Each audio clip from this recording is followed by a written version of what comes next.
Hello and welcome to RFactor for this Grand Prix Legends playthrough. My name is Jack Cobourn and we're back at Wigram, this time in a Lotus Cortina for the touring car race. Now of course,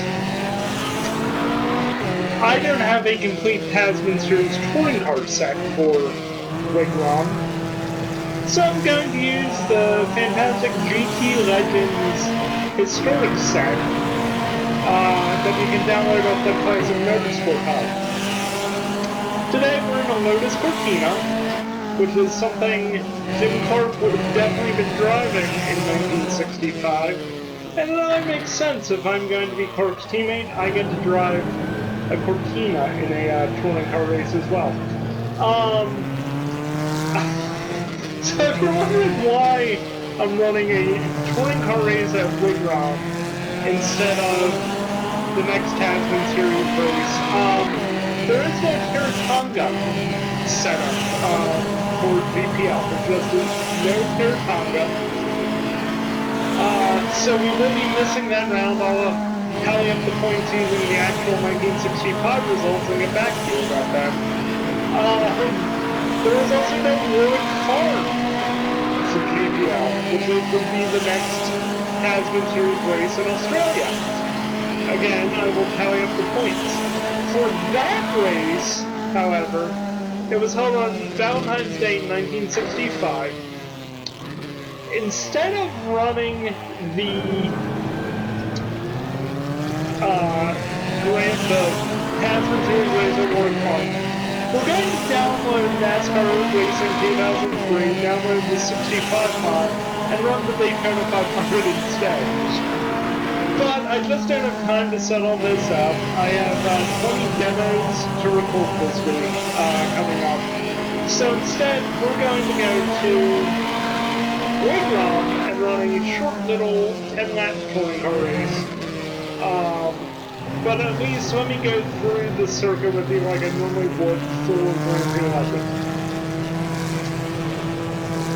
So of course we have hangar. I'll go one round one more time. It's the same as the Tasman Series layout. And I just thought it would be fun to do something a little bit different, because I think you're getting tired of me failing at 2.5 liter Tasman cars, and I thought this would be an appropriate way to do this. But anyway, yeah, so this is what we're doing. We're just going to have a good time running this little Cortina.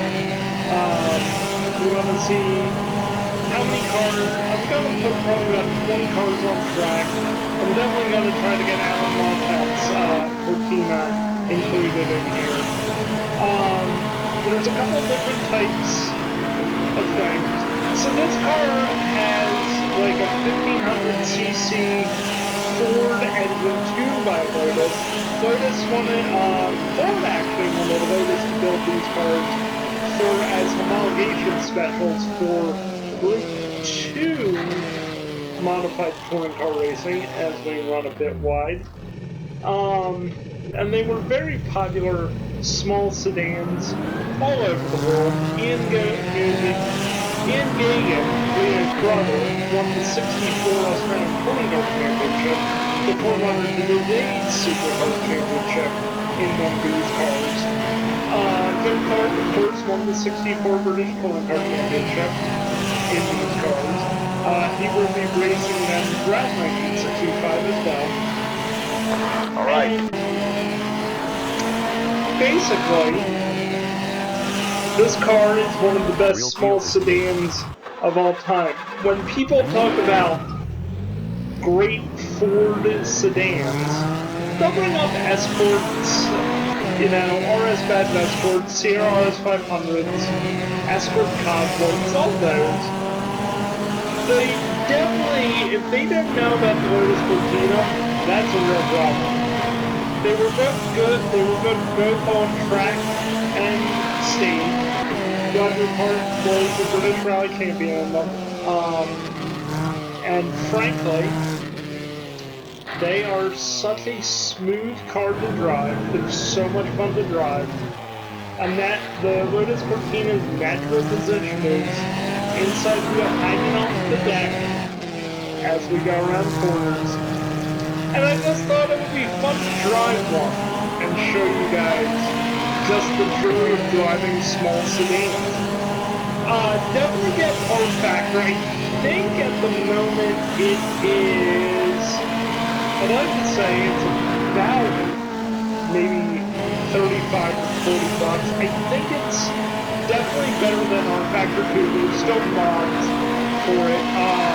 And this one is the GT and Historic Legend. GT and PC Historic Mod 1.96. It uses some of the cars from the Sim Bin Sim GT Legends, and then there are skins to reflect real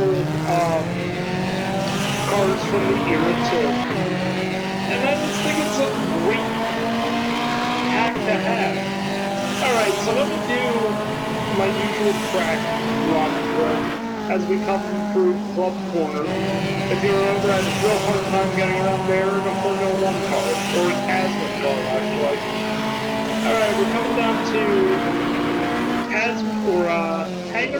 Hangar Bend, named for the hangars in the background. Then we're coming to Tower Bend. Now, weirdly enough, the control tower is far back in this one. It's not in the Grand Prix Legends version. I don't know why.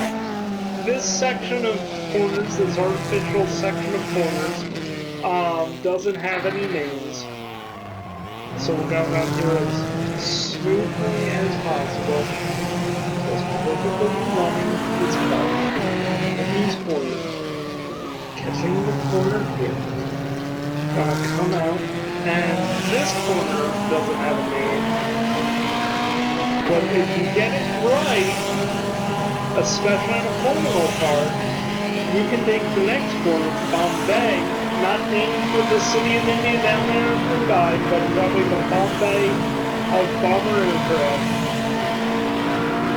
Coming out of there, you can get a pretty nice run. Now, I was doing about 170 in the little Lotus Formula Tasman car I was running. I'm now doing about 112 miles an hour. Hit the brakes. Cadence braking will be your friend coming into this hairpin. Slide it nice and gently in there. Come out of there. Hit the Vickery corner up here.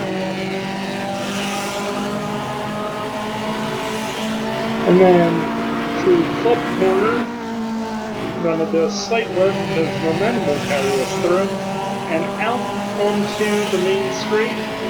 So we did a 152, 131. Alright, so that's the track run.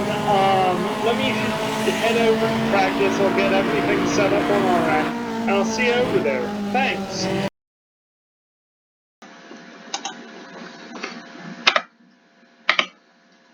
Hello, you joined me at the back of the grid for this touring car race.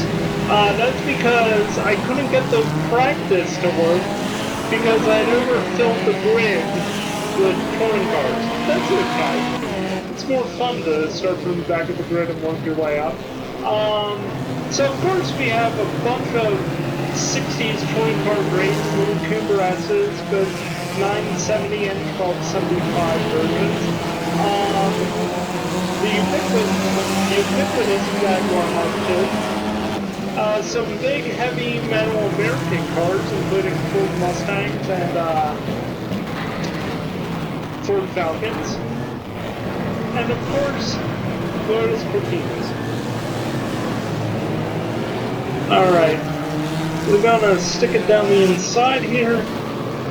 We have to do a little bit of bumping, we will. So I think we'll run some touring car races this year. We'll definitely run British touring cars because I do have a complete British Saloon Car Championship track list for all that. I do have a few points because really these will be generic grids. I don't actually have a 65 British Touring Car Championship grid, but that's okay. touring car racing I see as a little bit of fun rather than something, you know, absolutely serious the way I take the Formula 1 and Hasbro cars. Although really, we are just on games, so how serious can this all be?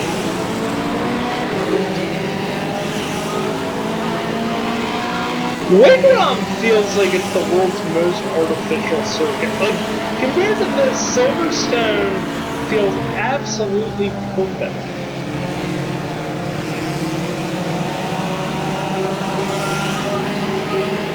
Alright, that was a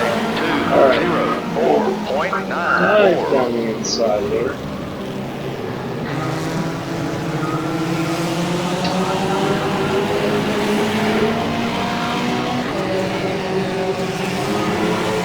Sliding him out wide on the runway. Sliding him down the inside. But I think we can get him in this really artificial section.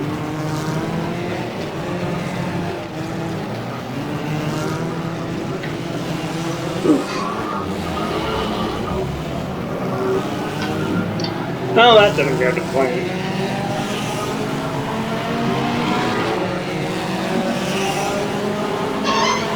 These things are a little bit tricky to drive. I mean, I can't imagine what it's going to be like when I race the Galaxies at Daytona in a couple weeks' time. I think we'll try to find the road course layout and try to do the 2,000 kilometers, of course not the actual 2,000 kilometers of Daytona sports car race, the thing that became the contemporary Rolex 24 hours. But we'll give that a try as well, and we'll see what we can do. Take that.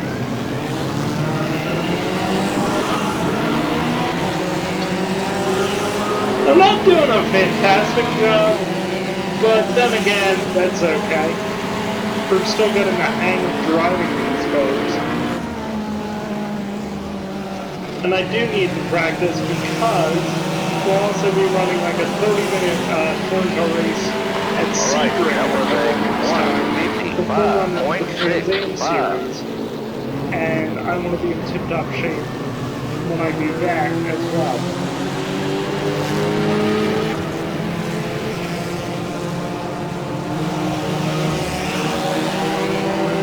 So far, it's not going great, but you know, it's okay. We'll get them there. I'll throw the car nice and easy over these corners. Brake gently. Car go wide over that concrete bump. The car back up with this 90-degree corner. And then get on the gas and go.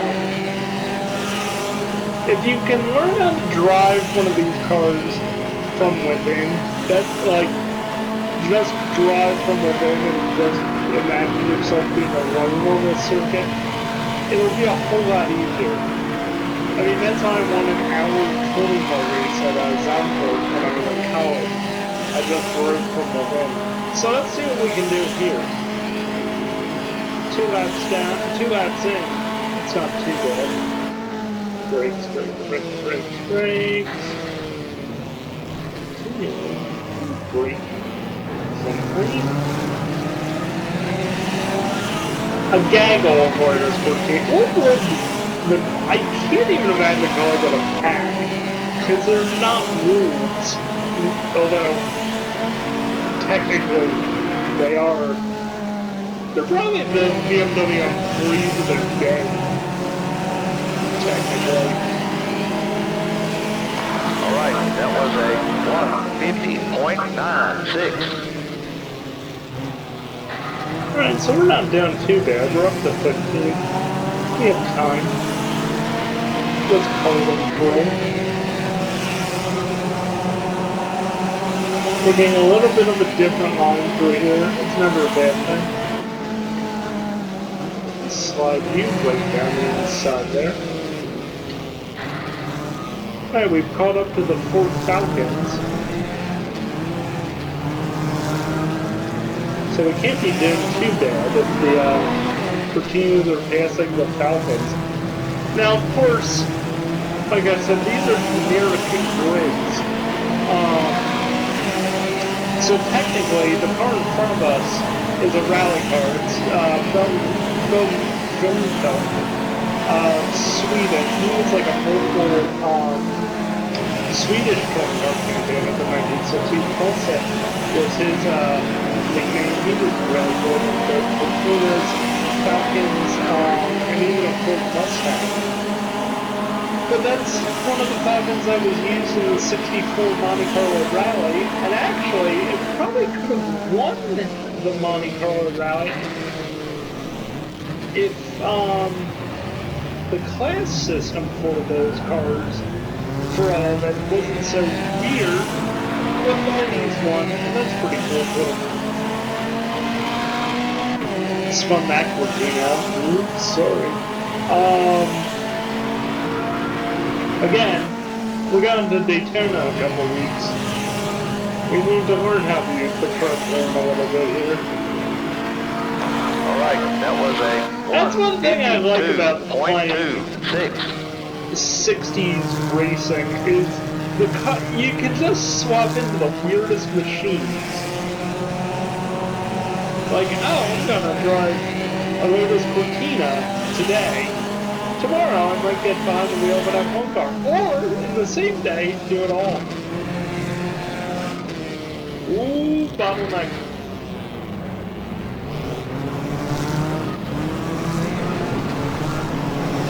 Alright, we've caught up to the heavy metal cars.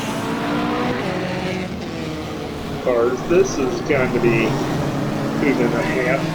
If we can just win our class in the Cortinas, I'll be thrilled about that. The minis are definitely, like, in their own category. So touring car racing in this era had, like, a couple different classes.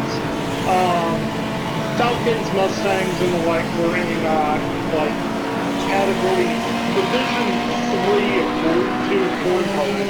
And Group 2 was, like, slightly modified touring cars. Group 1 was shown stock, called series production in Australia. Trans Ams were, I think, Group 1 cars. Now, they were Group 2. They had modifications. But the Cortinas were built for Group 2 touring cars.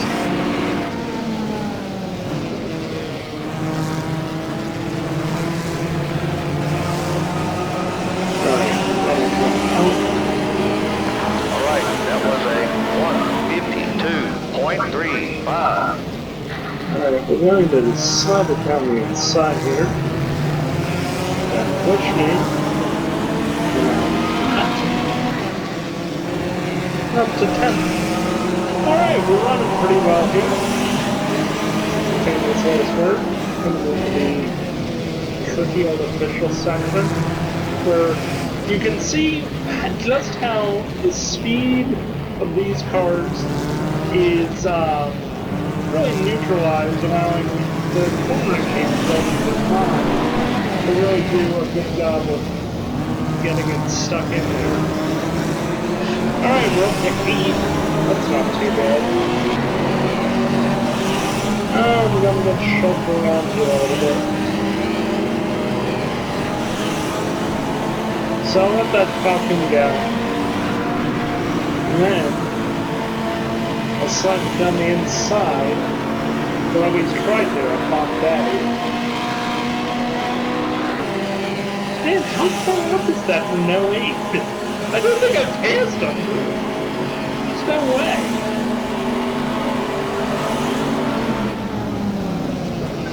I have better brakes, so I can brake a little bit later, and I can also use a Falcon as a stock as broken brakes.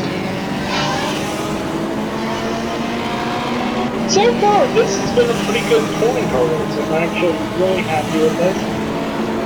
Okay, he thinks he's going to the outside. He is not. because I can carry a little bit better momentum.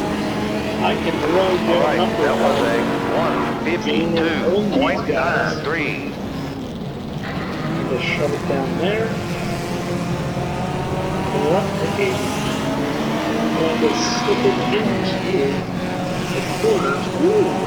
It's moved by Shepard on, I think it was Rob Alston, who is a prolific World Touring Car champion in the modern era, but also really loves historic racing and is quite talented at it.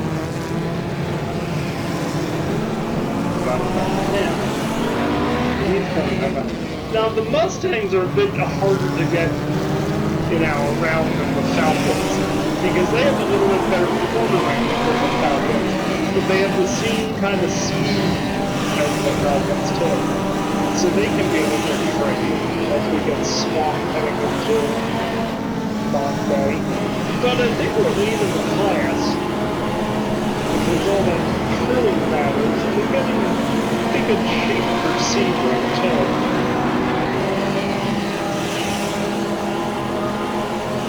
So we'll let the Falcons get a bit of a head start coming down the back straightaway.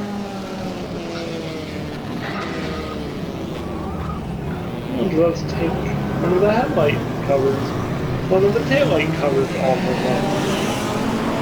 Come back straight. On the brakes. Alright, we're coming into flickering. See what I mean? The Mustangs really can get there. Well, then I well, that's okay. That was a 154.03. I'm gonna just stick it down in there. I corner better, and frankly, that is the advantage. I'm also not afraid to use the front corner. Win some, you lose some, I guess.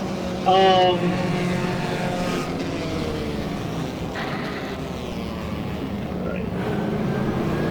Falcons were more prolific in, I think, New Zealand touring car racing at this time. Like these first generation Falcons and Galaxies, technically, too, were more prolific in these kinds of touring car races in New Zealand. And those cars were slightly modified as well. The late Robbie Franzbeck, who died last Saturday at the age of 85, was one of those drivers who could really run one of those modified Galaxies and Falcons to good use in the New Zealand Touring Car Championship. Of course, Robbie Franzbeck would go on to be the 1986 Australian Touring Car Champion for Volvo.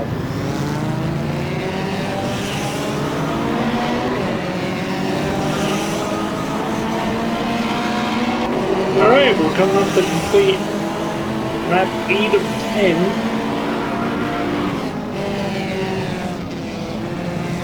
Push him forward. Oh yeah, I got the pass going, but let me break right in front of you. 153.29. Alright, like I said, we're probably going to win the class, but we're definitely not going to win the race. That's okay.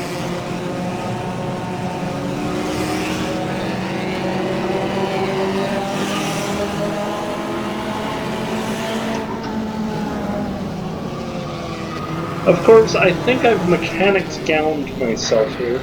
I think I'm going to run out of gas before the end of this race.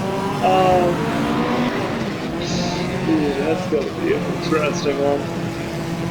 Well, if I can cross the line and hold on to the class victory, I'll be okay with that. Because I think we're in a higher color than the, Lamborghini that's somewhere out on this track. I swear we had it faster. Or it's out of the race. Like, I don't know. Where there isn't one. Is in my head. Probably that's more likely. It's in my head than it was then.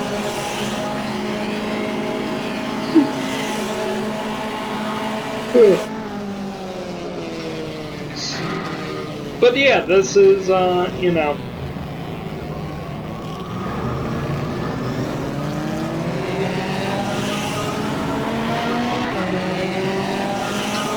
So far, it's going okay. I mean, we'll definitely be running things like spot 24 hours for in these touring cars and stuff like that, because that is always fun.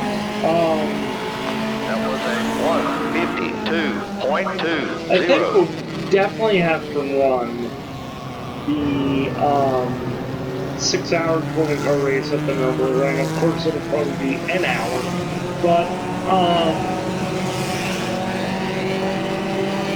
just little adventurous little races to just fill some gaps. I personally just really like racing touring cars, or tin tops, or the derogatory term the Australians use, taxis. Technically, not wrong. It did always kind of stink that touring cars kind of became the prime Australian thing instead of full-blooded racing cars. But I can kind of understand why.